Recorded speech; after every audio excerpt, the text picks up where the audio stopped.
반갑습니다. 김종훈입니다. 이번 시간에는 병과 사의 해석 키워드 및 회송 글자에 관해서 한번 알아보는 시간을 갖도록 하겠습니다. 해석 키워드는 실제로는 다 암기를 하고 있는 게 가장 좋고요. 아니면 이것을 그대로 표를 만들어서 그때그때 계속 반복해서 학습하시는 걸 추천해 드립니다. 자, 보통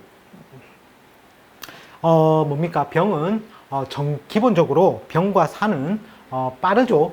그리고 밝히죠. 자, 그런 의미에서 전기, 전자, 통신, 조명, 기구, 그리고 전선 이렇게 들어갑니다. 그리고 폭발력을 가지고 있죠. 따라서 연료에 들어가죠. 연료나 인화물질이나 발화성 물질이죠. 따라서 연료에는 가스, 휘발유, 석유가 될 것이고, 또 화학도 되고, 폭발성에 의해서 화약이라든지 화공약품도 된다는 것입니다. 자, 그리고 이제 과거에는 연탄을 많이 썼지만 요즘은 좀 가스로서 많이 희석이 되었죠. 자, 그리고 폭발물 요소라는 것이 되겠죠. 자, 그리고 이 뱀이라는 것은 쾌속성을 가지고 있죠. 즉, 햇볕도 쾌속성을 가지고 있죠. 그래서 빠른 것에 의해서 항공이나 비행기, 그리고 사람을 살리고 죽일 수 있는 살타의 능력을 가지고 있죠. 뱀이라는 것이 독을 가지고 있기 때문에. 따라서 금융이나 의료, 언론, 방송 분야, 또 세무도 실제로는 그대로 들어갑니다. 자, 밑에 있기 때문에 만약에 이런 사람이 행정을 한다면 그냥 평범한 공무원이 아니라 실제로 치안을 담당하거나 경찰을 하거나 세무로서 사람을 살리고 죽일 수 있는 그러한 권력이나 힘이 있는 곳에 있을 수 있는 확률이 높다는 것이죠. 그리고 검찰도 그대로 들어간다는 것이죠. 또 자동차, 이것은 실질적으로는 역마 분야에도 해석이 됩니다. 그리고 총, 빠르죠. 사람을 살리고 죽일 수 있는 그러한 물건도 됩니다. 자, 그리고 역마 분야에 해당하죠. 역마 분야는 기본적으로 어떤 게 있습니까? 범인자가 있고, 인사, 신, 해가 다 역마 분야에 해당합니다. 자, 그 외에 말, 오자도 실제로는 거의 말은 달리죠. 따라서 역마로 보기도 합니다. 그리고 또 준역마로서 토끼를 보기도 합니다. 왜? 토끼는 집이 없기 때문이죠. 자, 그걸 떠나서 어쨌든 인사신해가 기본적으로 역마살에 해당하죠. 자, 이러한 지지들은 보통 항공, 해운, 무역, 건설, 통신, 그리고 조선, 자동차 분야에 인연이 쉽다라는 것이죠.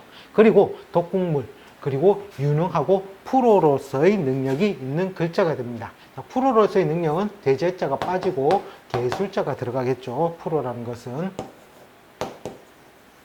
자, 그리고 만약에 병을 글자를 훼손하는 경우, 자, 내가 병을 유용한 글자로서 쓰고 있는데, 즉 음이 강해서 양의 글자인 병을 내가 유용한 글자로 쓰고 있다면, 즉 천간에 있으니 폼이 나는 직업이죠. 자, 그랬을 때 다른 글자들은 모르겠는데 이 병의 글자 하나만 놓고 본다면, 첫 번째 갑과 경이 올 수가 있습니다. 자, 이것을 지지로 내리면 어떻게 됩니까? 병을 지지로 하면 뱀사자가 되죠. 갑을 지지로 하면 범인자가 됩니다. 인사는 형이 되죠. 즉 인사신이 사명사를 이룹니다. 따라서 갑과 경은 형의 요소로서도 나에게 작용을 해서 훼손의 글자, 즉 삭감, 병의 고유의 글자에 삭감하는 요소로서 작용을 하게 되고, 또 한편으로 이 경은 어떻게 됩니까?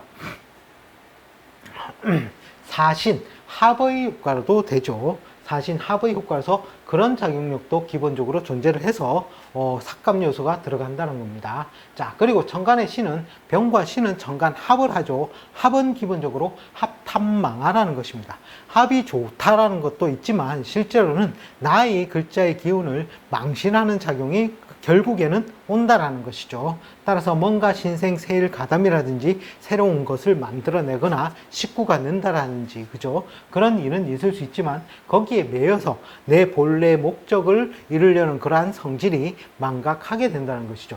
즉 병과 신이 합을 하면 수가 나오죠. 따라서 이 병이 신과 합을 해서 수의 결과물을 나타내니 병의 고유의 작용력이 훼손된다라는 뜻을 가지고 있다는 것이죠. 자, 그리고 임은 기본적으로 임을 지지로 내면 돼지 해자가 되죠. 해는 이 뱀사자를 충하죠. 충의 요소도 되고 또 한편으로는 평관칠살의 역할도 된다는 것이죠. 따라서 사고 조심도 해야 되고 스트레스성 질환이라든지 이런 것들도 조심을 해야 되겠죠. 또 한편으로 평관이라는 뜻은 기본적으로 명고이박이라는 뜻을 가지고 있다는 것입니다.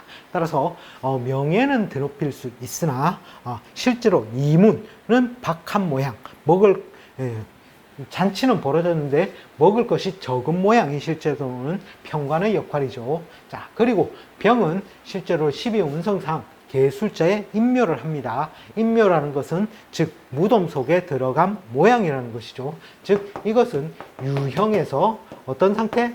무형의 상태로 전환이 된다는 것이죠. 따라서 이 뭔가 삭감 요소가 굉장히 큰 요소로서 작용을 한다는 것입니다. 따라서 이럴 경우에 첫 번째는 건강 불안이 가장 우선시 됩니다. 따라서 학생 같은 경우는 건강 불안에 따른 항마 요소가 있을 수가 있고, 또 한편으로는 직장인 같은 경우에는 뭔가 내가 하던 일이 잘 안 풀린다라든지, 그리고 사업자 같은 경우에는 사업의 지연 정체 과정을 겪을 수 있는 것이 실질적으로는 이 인묘의 운이 되겠죠. 자, 그럼 지지로 내려가서는, 지지는 우리가 배운 게 우리가 늘 써왔던 거니까 쉽죠. 산의 훼손은 보통 인사시는 사명살로서 형살로서 훼손이 된다라는 것이죠. 즉 사의 글자의 삭감작용이 생길 수 있는 것이고, 사시는 또 합에 의한 해로움도 가지고 있고, 또 유는 사유 삼합의 목적 모양으로서 즉 바뀌게 된다는 것이죠. 사유는 금극을 만들려고 하죠. 즉 화가 금으로 화해버리는 효과로서 합탐망하의 작용력이 생기게 되고, 개술자는 사를 그대로 인묘시키는 작용이 된다는 것이죠. 그리고 대지해자는 사해 상충의 작용도 되고, 또 한편은 평관칠살의 작용도 그대로 이제 나오게 된다는 것이죠. 자, 이렇게 충의 작용일 때는 이 충이라는 것은 타이에 의한 이동 변동이 되겠죠. 자, 충도 기본적으로 해석이 많다라는 것이죠. 없던 것은 있게 만드는 작용, 그리고 지지부진하던 것은 달리게 만드는 작용, 뭔가 열심히 잘 달리던 것은 어떻게 됩니까? 떨어지게 되는 낙마의 작용, 즉 유형에서 무형으로 없어지게 만드는 작용력을 가지고 있는 게 실제로는 충의 작용이죠.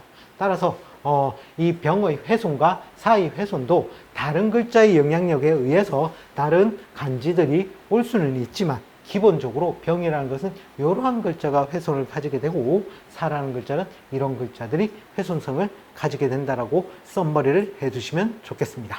자, 이번 시간에는 병과 사의 해석 키워드 및 훼손 글자에 관해서 한번 알아보았습니다. 시청해 주셔서 감사합니다. 다음 시간에 다시 또 찾아뵙겠습니다.